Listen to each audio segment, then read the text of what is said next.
பிரியமானவர்களே, உங்கள் யாவரையும் சந்திப்பதில் மிகுந்த மகிழ்ச்சி அடைகிறேன். எல்லாம் உள்ள இறைவன் ஆண்டவர் இயேசு மனுக்குலத்திற்கு கொடுக்கக்கூடிய மிகப்பெரிய வெகுமதியே பார்வை அல்ல, தரிசனம். It is not sight, it is vision. தரிசனத்திற்கு மிகப்பெரிய எதிரியே பார்வைதான். பார்வை என்பது நம்முடைய கண்களின் செயல்பாடுகளின் விளைவாக உண்டாகுகிறது.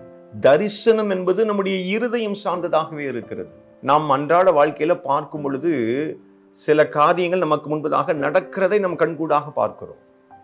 அதிலிருந்து சில காரியங்களை நம்ம புரிந்து கொள்ளுகிறோம். ஆனா தரிசனம் என்பது ஆண்டவர் இயேசு நீங்களும் நானும் எப்படி இருக்க வேண்டும், எப்படி நடக்க வேண்டும், நம்முடைய வாழ்க்கை எப்படி இருக்கும் என்பதை நம்முடைய இருதயம் அறிந்து கொள்ளக்கூடிய தன்மைகளை பெறுவது தரிசனம். ஆகவே தான் வேதாகமத்தில் நீதிமொழிகள் 29:18 எடுத்து வாசித்து பார்க்கும் பொழுது வேதம் அருமையாக சொல்லுகிறது. அதிலும் குறிப்பாக ஆங்கில பதிப்பகம் கிங்ஸ் ஜேம்ஸ் வெர்ஷன் என்கிற வெர்ஷன்ல நீதிமொழிகள் 29:18 முதல் பகுதியை படித்து பார்ப்போமேனா, if there is no vision people will perish.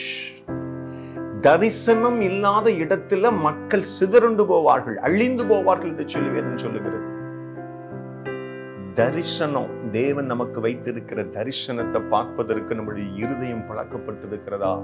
You and I are called to live by vision rather than by sight. பார்ப்பதினால வாழ அழைக்கப்படல, தரிசனத்துல நிலைத்திருந்து வாழ அழைக்கப்படுகிறோம். கண்களை மூடுவோமா, ஜெபிப்போம். ஆண்டவரே, நன்றி செலுத்துகிறோம்.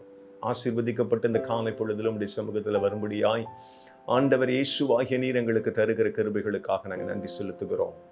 பார்வையை விட தரிசனமே மேலானது என்று கர்த்தர்களோடு கூட நீர் பேசுகிறீர். நன்றி செலுத்துகிறோம். தரிசனத்தை நாங்கள் கண்டுகொள்ள, தரிசனத்தை எங்களுடைய இருதயம் கிரகித்துக் கொள்ள, அதன்படி நடக்க கர்த்தர்களுக்கு உதவி செய்யுங்க. அதன் மூலமாக வருகிற மேன்மைகளின் நன்மைகளையும் பெற்று அனுபவிக்க எங்களுக்கு உதவி செய்யுங்க. செய்கிறபடினால் நன்றி. இயேசுவின் மூலம் ஜெபிக்கிறோம். ஜெபங்களும் எங்கள் ஜீவனுள்ள நல்ல பிதாவே. Thank you. God bless you all.